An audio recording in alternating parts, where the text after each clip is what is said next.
Welcome to the Voice of Bold Business Radio, the show about ways to stay competitive in a changing market, break through business plateaus, and respond to the changing expectations of today's customers.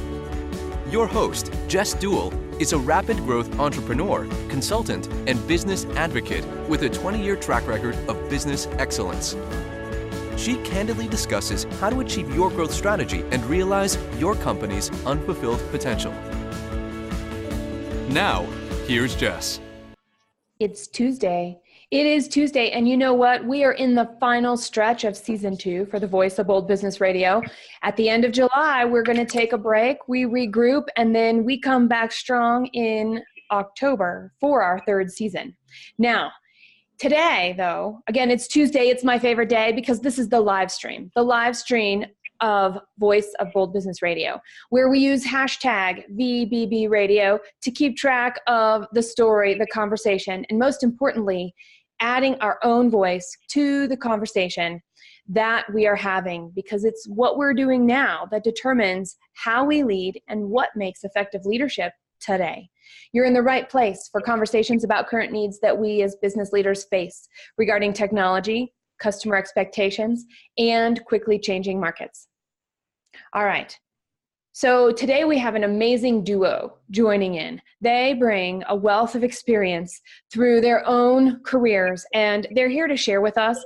And before the show, just like you, just like me, they're here to learn. And so the conversation that we're going to have today is going to be as much a learning experience as it is an informative experience, as it is grappling and building on ideas together. Donald Cohen is the co-founder of SecondOpinion.how.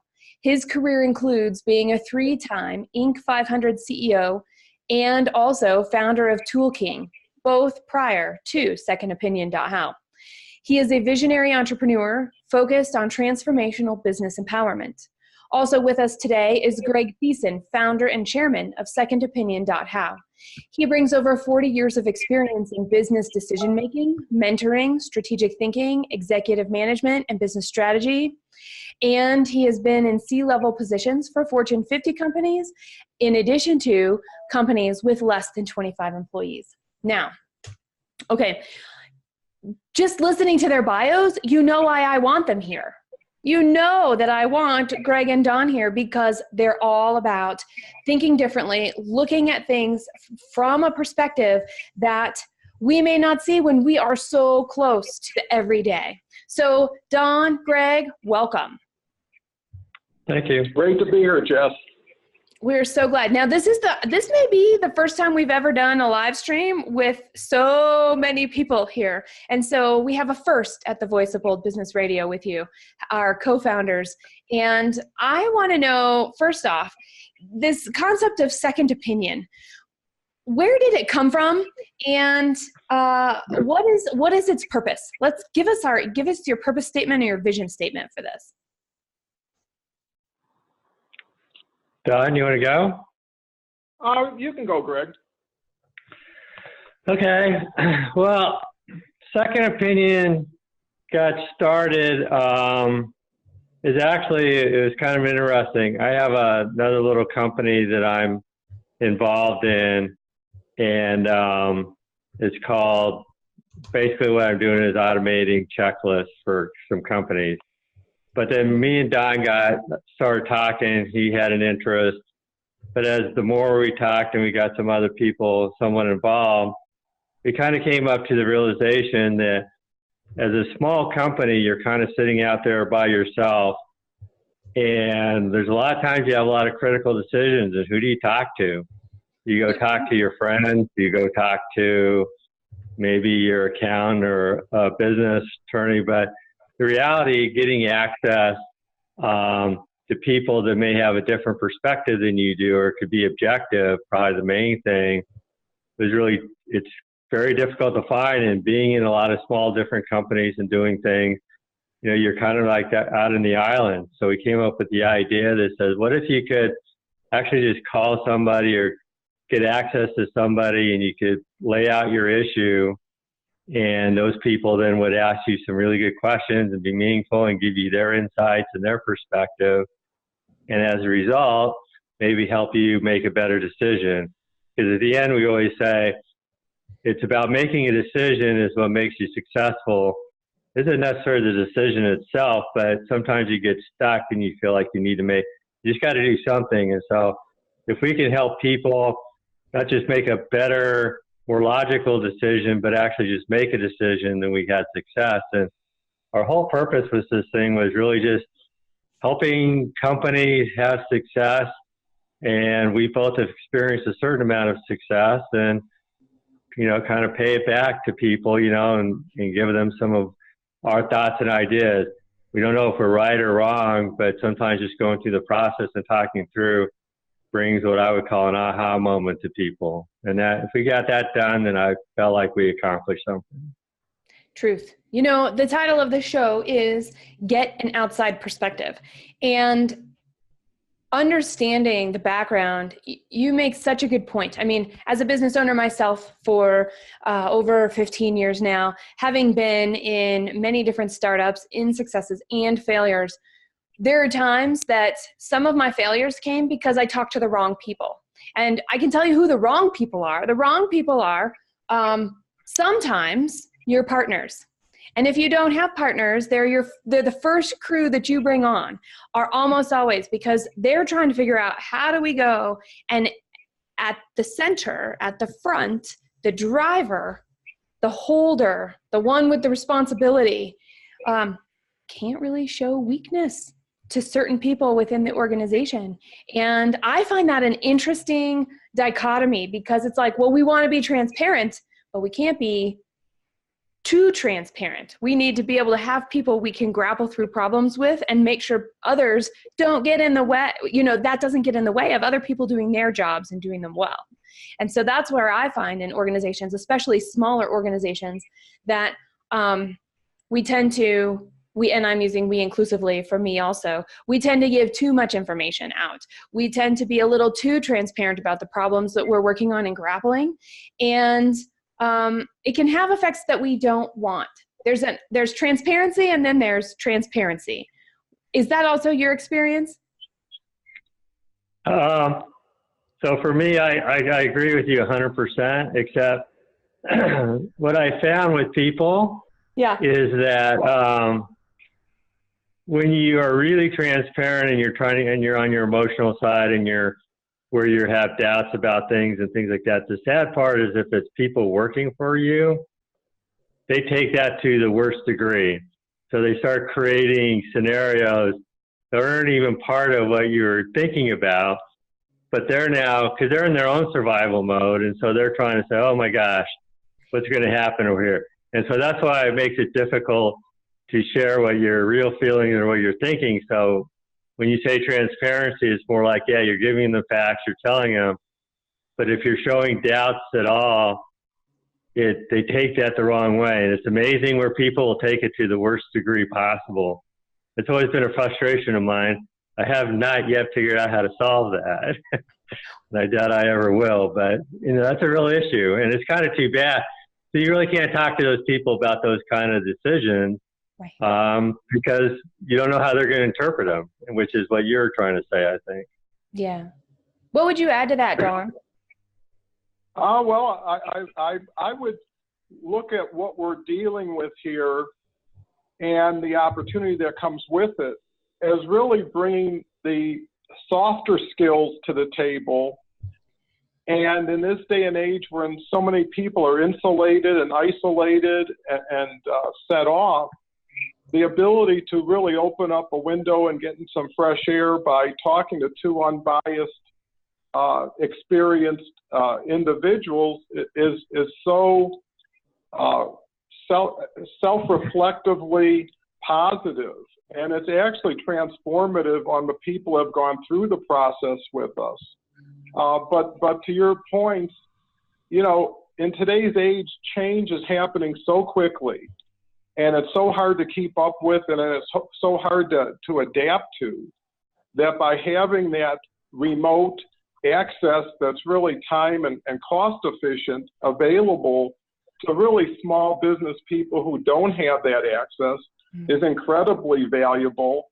And we're doing it on a basis of really service, and being able to share what we've learned. And one more point I think that's really important is SecondOpinion.how really is creating a lot of opportunities for individuals like myself and Greg who have a wealth of experience but aren't going to ever go back to a job, a boss, or an office, but would be more than willing to share digitally with much larger populations and have that impact, and then have people come with us. So it's really exciting. Does that answer your question, Jess? It does. And listening to the two of you, knowing that sometimes problems are never solved, we just kind of move the needle and change where the problems / opportunities / growth / desire / whatever we're after, whatever our achievement looks like. And I was thinking about what you both were saying, and I'm curious if we as leaders have misused, or we're expected to be vulnerable when indeed we're trying to be transparent, or vice versa. Because there's this concept of, I need somebody to talk to, and I can call, I don't call myself. I would call Don and Greg, and I would say, and I would want to talk to them, to have an outside opinion. Other people, they call them, they call me, it's all good. And I remember that I thought that being vulnerable and sharing what I was working on, what I was thinking about, the good, the bad, the ugly, the warts, the exciting, all of the above turned out to be overshare.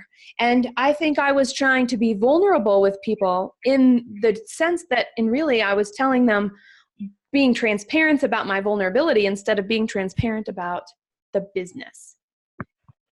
I'm curious, if we think about that a little bit and we were to look at that, knowing that we're all here to help each other and to listen and to add value as we're working through whatever, is that something that you have also faced or seen? Yeah, I think that's a very important point. That's why I love this show of yours, Jess, is it really brings clarity to a lot of opaque areas. And I don't think the question is, should you or can you demonstrate vulnerability? I think that's a real asset if it's delivered along with a positive, strong message. So, if vulnerability is what you lead with and follow with weakness and indecision, and I think that's another thing that SecondOpinion.how will help support, it makes a huge difference, because there's a saying, no one cares how much you know until they know how much you care. And by going first and being transparent and being honest is a leadership quality. So, yeah, I believe in that. Does that address that, Jess, for you? Yeah. I'm thinking about vision too, right? We have this vision. We're in the role that we're in. Sometimes we're the founders. Sometimes we're the executives. Sometimes we're managers. Sometimes we're the janitors. Sometimes we're the front line with customer service or customer acquisition. Whatever our role is, we have to understand the vision of where we're going. And it's amazing to me all of the different ways that I have seen vision expressed over the years. And I have not seen as much as you, because I've only been doing this for about 20 years. So I still have so much more to see. I already know. And I'm always surprised. And so when we're communicating vision, how do we know our vision is clear? I think that's the first place. How do we know the vision for where we're going is clear? So I'm a big believer, and I really like Simon Sinek's Golden Circle. I think what he goes through that is like perfect, and getting to your why with the one sentence thing is really important. It's really hard for people to actually get there, but if you can get there, but the biggest failure I think I see what people do is they don't make their decisions based off their vision. So they tend not to ask the question, if I do this, does it help get me closer to my vision or not? A lot of times people get, they just start doing things, and they don't ask that question, and they end up doing things that make no sense for where the company is at.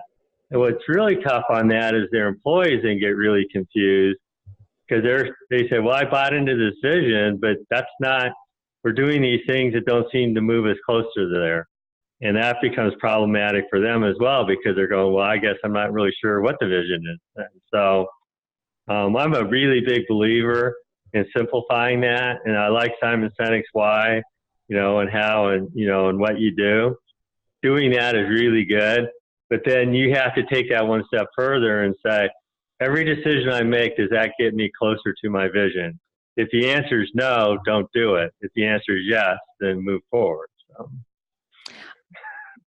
I'm dancing for those of you on the live stream and those of you listening. The silence was me dancing because that's so important. If we're not making decisions for what we think we're actually going for, what are we doing? What is what right. business do we have doing it? Right. But just go back and look at a lot of companies, and that's what they're doing. It's amazing. So. Well, and if we were to go back to, I would say then part of being vulnerable is to actually say, have the courage to say, you know what, that decision is outside of our vision. Can we work to see, are we looking at it in a way that's just outside of the vision? What if we looked at it in another way? Could we bring it to the vision? And by actually asking those questions, to me, that's vulnerable. I mean, yes, with our feelings and everything else, but to be in a space and go, no, that's not going to work, because somebody has to own that. And then to be able to say, but it may not work this way. Could it work another way? And right. encourage thinking. Well, but to me, vulnerability is more about just being honest with what you're thinking or feeling. It doesn't have to be this really emotional thing. It's just like, I'm not sure if this is going to work. What do you guys think? That's being vulnerable, and there's nothing wrong. And those are positive conversations you can have with people. So.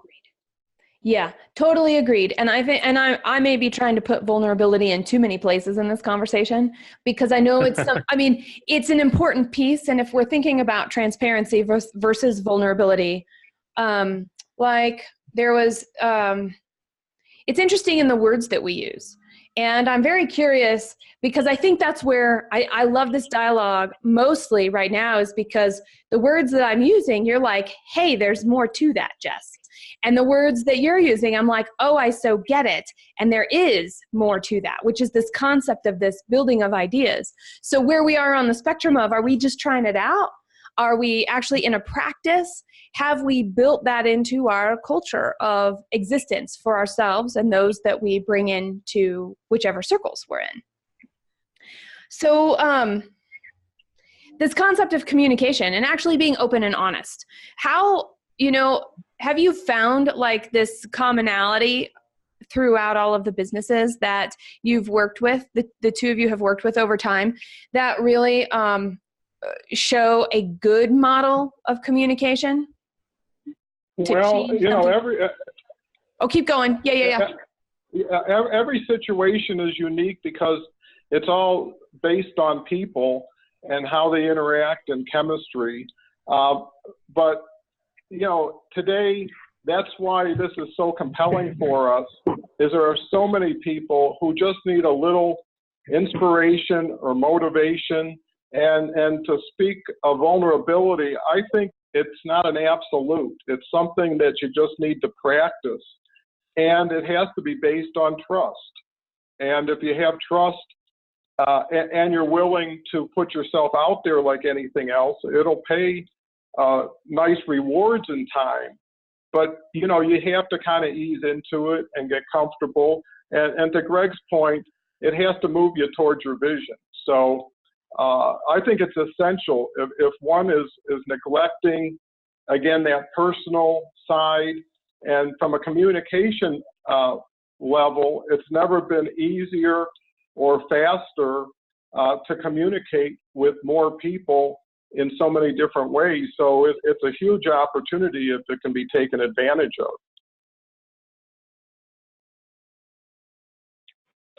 So one of the things I always think of when I see communication, and something that I always try to apply, which was I think people just expect two things from you: be fair and be consistent. And if you can achieve that, I think then you can open up really meaningful conversations and get some really good ideas into play, which is the really key, is trying to hear what people are saying without judgment and listening to what they're saying and trying to figure out, will that work or not work? But being fair about how you're doing that and being consistent, so you can't be the up and down roller coaster. And that's, to me, what I've always found most effective. That's awesome. And inadvertently, we have answered Claire's question coming in from our live stream. Claire asked, can we be too vulnerable, and how do we know that we're crossing the line? I think we've covered that question pretty well in the last few minutes. So thank you, Claire, for sending that in. We also have a question coming in from Anna, #VBB Radio. All right, Anna's saying and asking, different perspectives are good. Outside perspective is good too. How can somebody know my business better than I do? This is a really great overcoming an obstacle question for companies that are starting to scale and they run out of people to talk to, or they find the people that they've been talking to aren't going to be the people that can get them to where they are going next. So I'm excited to hear what Don and Greg will share to Anna. Because I haven't, but I'm going to learn here.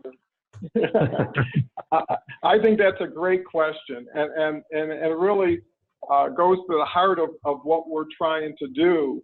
Is when Greg started defining a little bit of what SecondOpinion.how was, it's going to people that you could never find as easily on your own.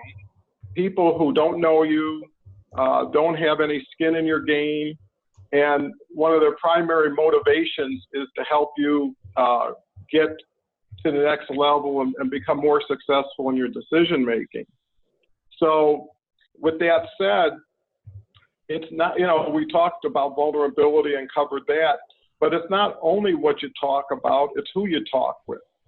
And being able to find those key individuals who can kind of bridge some gaps, bring in some nuances and some experience that could fill in some blanks is so valuable.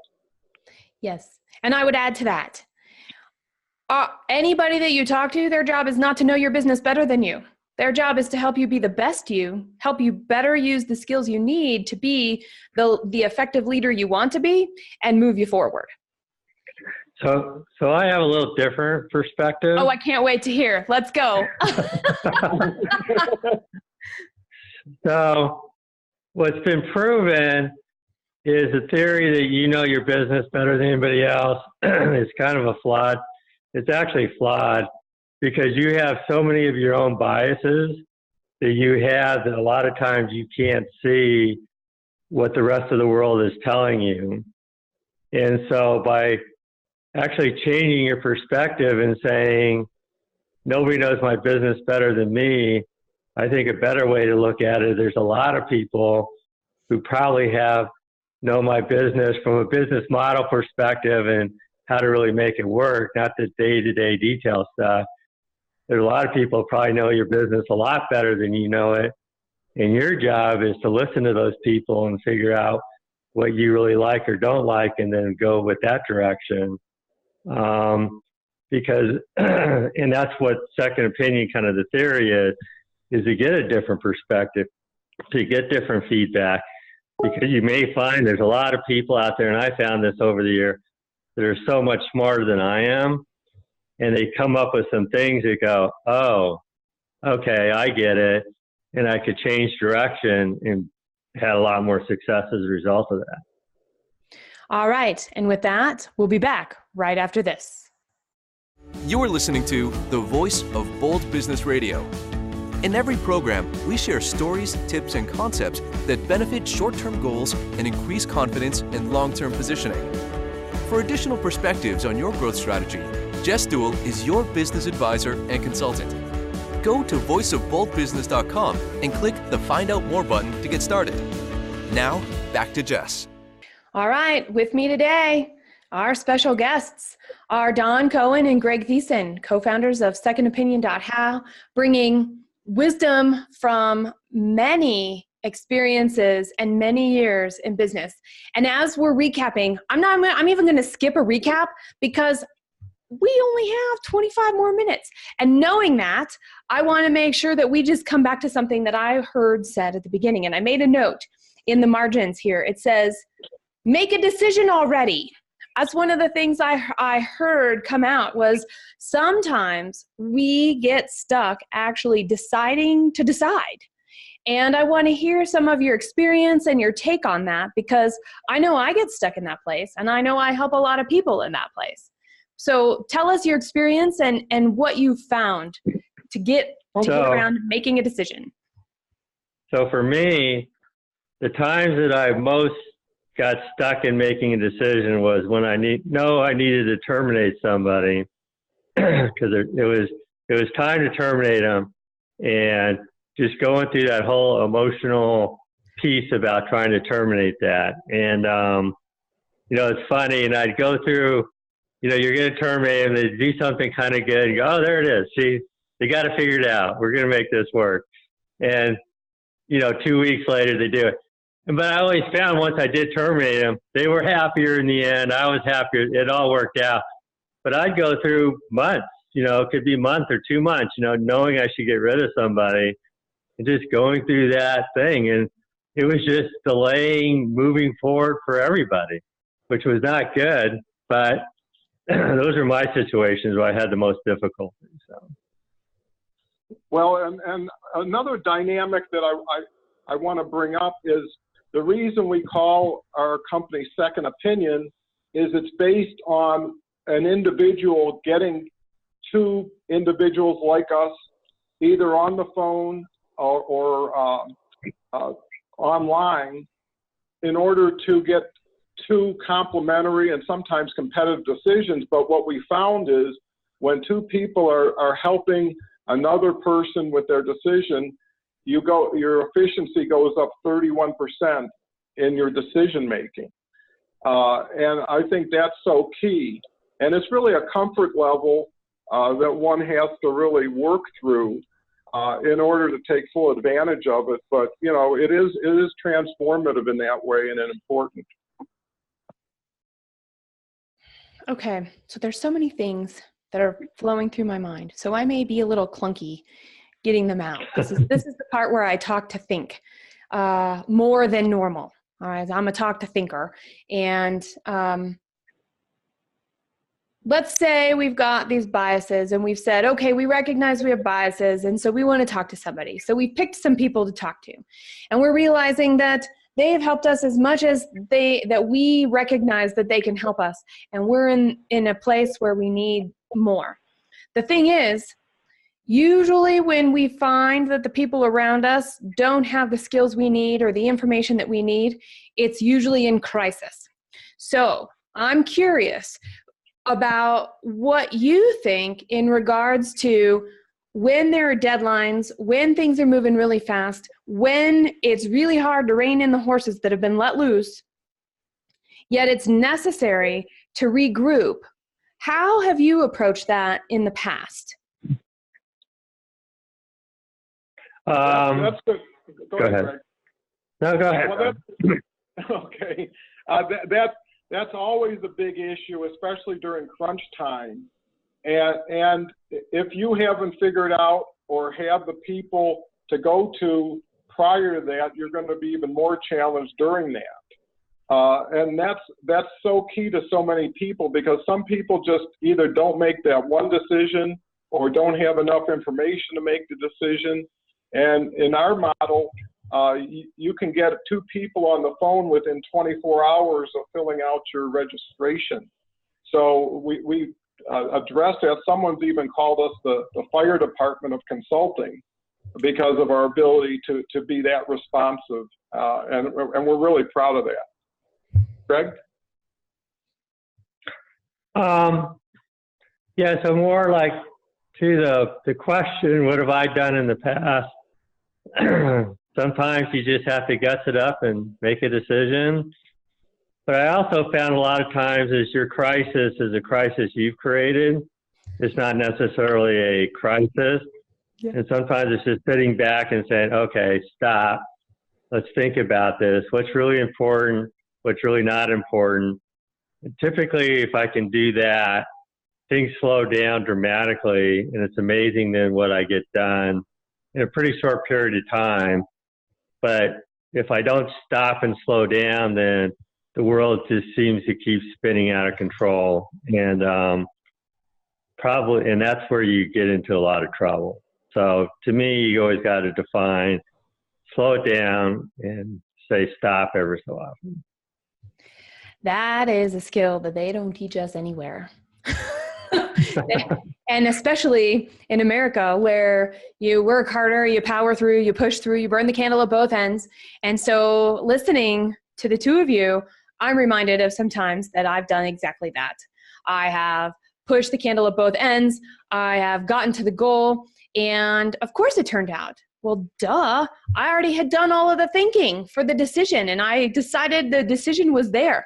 And so I really appreciate what you were sharing, Greg, in regards to we make our own crisis. So when we do our thinking up front, all of the thinking, all of the consideration, is it in line with our vision? Does it move us toward our goals this year, our growth, our achievement, whatever that is for our organization?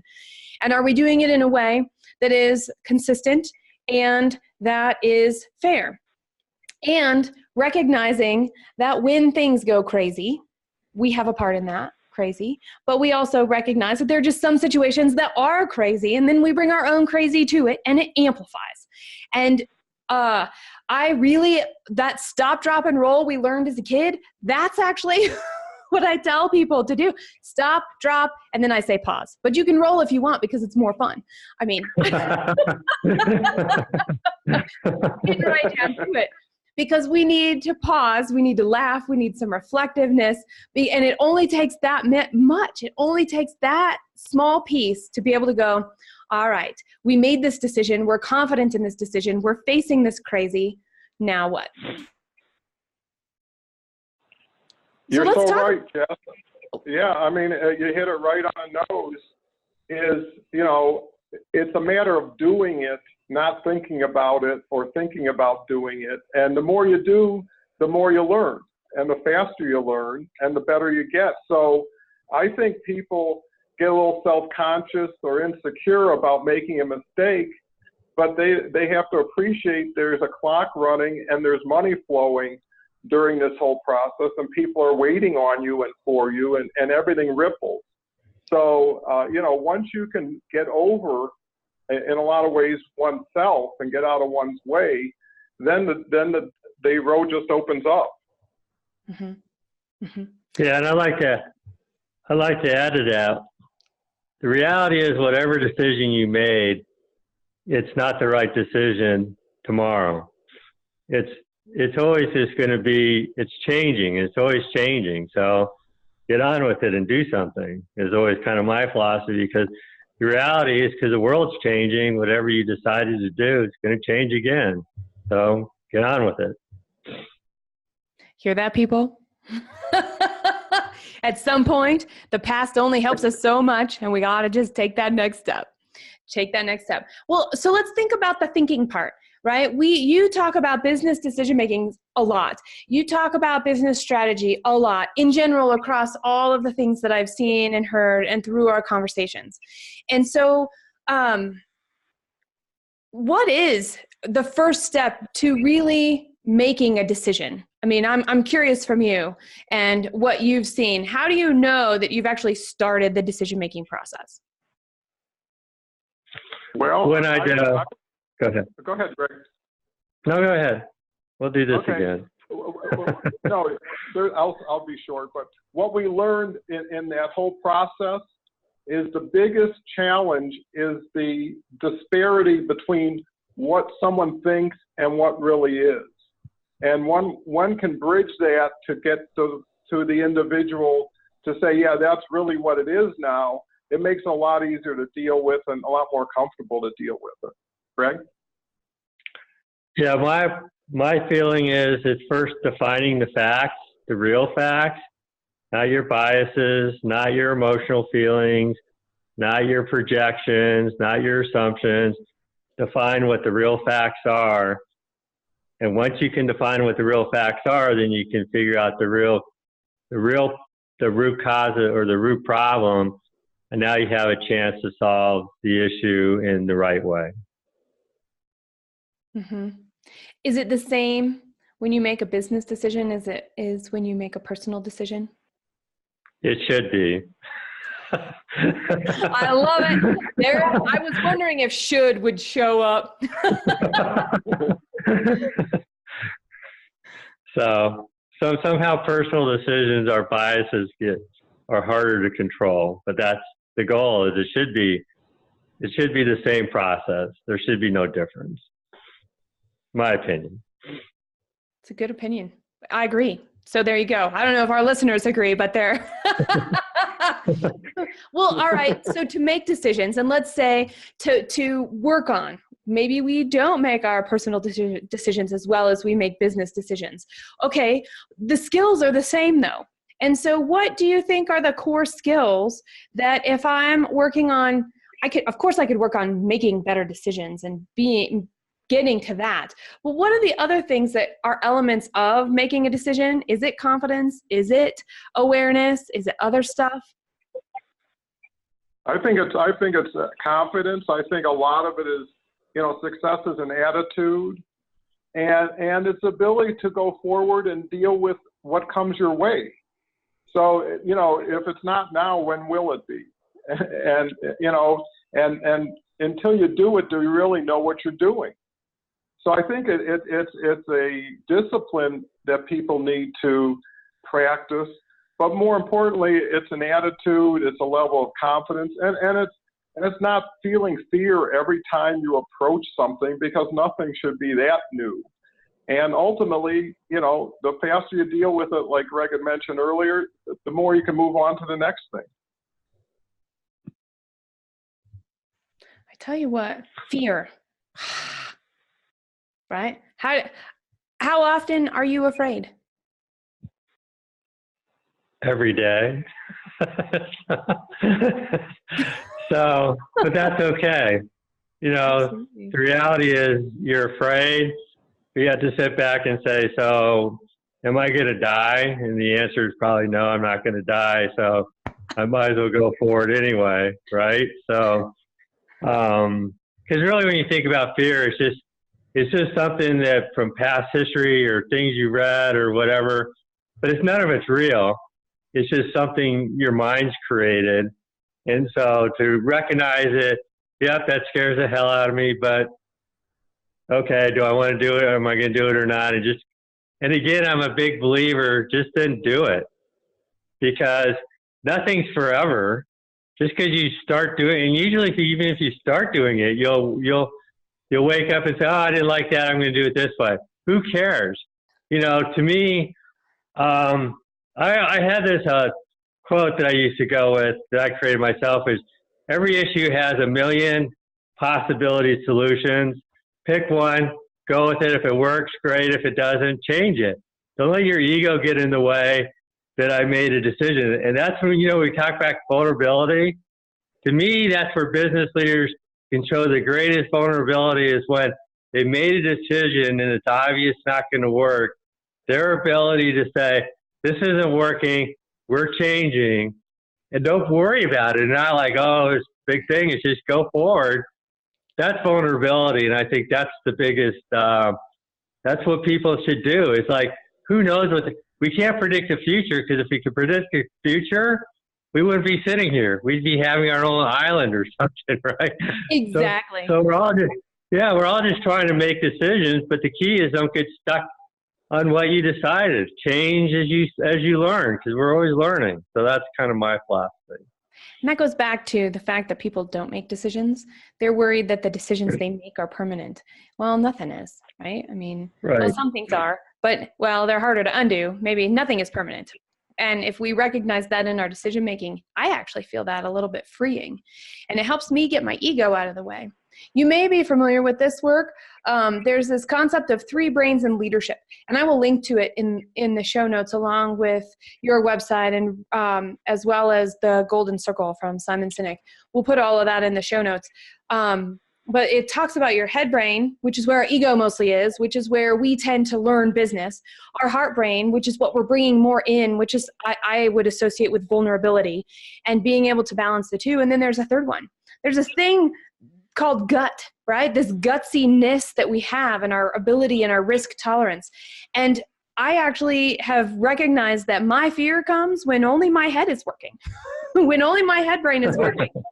I typically experience some sort of fear or uncertainty or, insecurity. Yet when I bring in even one of the other two, and better yet, all three, I get way more awareness within myself so I can get better at asking questions and recognizing what's a fact and what's my assumption. Have you experienced or do you know of this research or have heard similar things? I haven't heard that exactly, but I've heard many things very close to that. So, yeah, and I agree with that. There's a lot of different pieces that you got to think through. Or not think through, I'm going to say understand, because if you can understand, then you can leverage them. If you don't understand them, you can't. You're just you're living in a random world then. So. We have a question coming in from Mac. Mac is asking, what is the best way to identify our biases? Best way to, well, I think that's working with people whose primary intent is your welfare and your benefit, and are in a lot of cases a mentor. So, I think that would serve quite a bit in that regard. I think getting the discipline to always ask yourself, what are the real facts? And get really good at identifying the real facts. And it just takes practice and discipline and going back and doing it. And I think, like Don says, you ask people like, okay, what are the facts? Asking better questions of people too, not how do you feel about this, is like, what are the real facts about this? And once you can get to what the real facts are, it's amazing the clarity that comes into being when you can get to that point. When you're living in the assumption and the emotional things with biases, nothing seems very clear in my mind. So. Having led companies, having provided guidance and advice and mentoring to company leaders, what is one of the biggest takeaways that you have that you now actually incorporate into the way you do your business?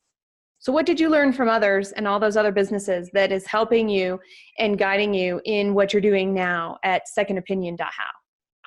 That's a good question. I'll tell you a funny thing that me and Greg have realized over doing some beta testing with our sessions is everybody loves the concept and everybody gets so much value when they go through it. And everybody thinks it's so wonderful for someone else. So I think that really speaks to a lot of people who don't recognize themselves as needing help, but see everybody else as needing that help. And I think that's really what we alluded to a little bit earlier, is just being able to look at yourself in the mirror and see what you are and what other people see, and then align with it.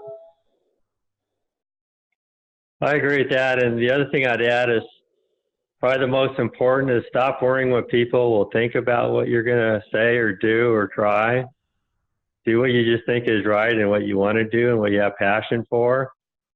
And it's irrelevant what anybody else thinks, because if they like it, great. If they don't, who cares anyway? So that would be my biggest advice to people. It's not their mission, it's yours. To piggyback right on that, that's really interesting. Something that I've learned from the companies that I've worked with is that there are that sifting out, gathering all the information is important. Assumptions, facts, goals, all of the different pieces, perspectives, ideas are really important. And for me, the piece that I've learned is that we use at Red Direction is that being able to have a space where all of that is welcome and yet it is still shaped and filtered with the vision and the mission and the values to ensure that we're moving toward a goal instead of just moving. And so for us, that is something that over time we've learned from the companies that we've helped. And then I've actually incorporated that into my leadership as I've developed as a leader, because building and fostering creativity and confidence to suggest an idea that might be a little risky or different, but has been thoughtfully put together in regards to getting to the end game, whatever that is for the company right now, I think is an incredibly underutilized avenue for potential and ideas and growth in whatever form that looks like. I agree with you. Yeah. I don't know if I could add anything to that. Yeah. You know, I think one of our core directions is building a community that helps people help other people, and do that from a more crowdsourcing standpoint. And we're just looking to light the fire. So if anything, it's illustrated our conversation, the need for people to interact with people, to get support and provide support. And I think that's one of the intangibles that one integrates in their opportunity, could be a significant driver going forward. All right. What makes it bold to get an outside perspective? Say that again. I'm sorry. That's all right. What makes it bold? How come it's different? How come other people don't do it? How come people are missing out if they don't take advantage of getting an outside perspective? Because they're afraid that when they have an outside perspective, they're either afraid they're going to hear something they don't want to hear. So that's a little scary. And two, it's funny because people, back when I said a long time ago, they have their own biases. And that question was like, nobody knows my business like myself. So their egos are so in the way because I'm the only one who can know it. So how could anybody actually really help me? Because I know more than anybody else. And it's those two things, right, that kind of cause people to say, but I know this person who needs help and they should call. You know? So we can see other people. We have a hard time seeing ourselves. So, you know, the game is really between you and yourself. And courage is only necessary until practice comes in, and then you get comfortable. And, you know, you got to allow yourself to be yourself and let the chips fall where they may. But at the end of the day, if you're in alignment with your belief system and your vision, then you're doing the right thing. And the more of the right things you do over time, the better you'll do. So, you know, I think that's key. You heard it here. If you didn't know at the beginning and you just dropped in today, well, you picked a good one to drop in and listen to, because this is like the candy. You know those Valentine candies with the little words on them? This is, and you get to make all these messages and be as creative as you want. This is where my creative brain turns on. And so I've really enjoyed this conversation. And I know the links and the resources and the summary and everything that will be in the show notes later this afternoon will be available for our listeners and for people who are stopping by the Voice of Bold Business. So you're listening. You're like, where do I go get this cool stuff? Like a link to SecondOpinion.how. You're going to go to voiceofboldbusiness.com/P for program 227. That is voiceofboldbusiness.com/P for program number 227. You can also search the site for Get an Outside Perspective.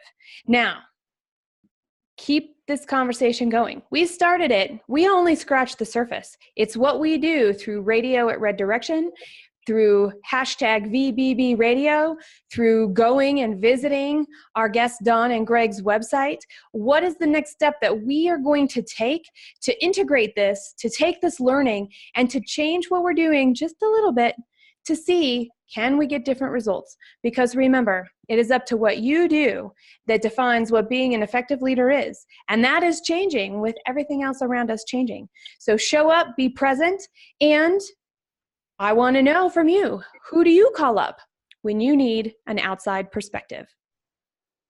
The voice of Bold Business Radio gives you insights about how to achieve your company's growth strategy.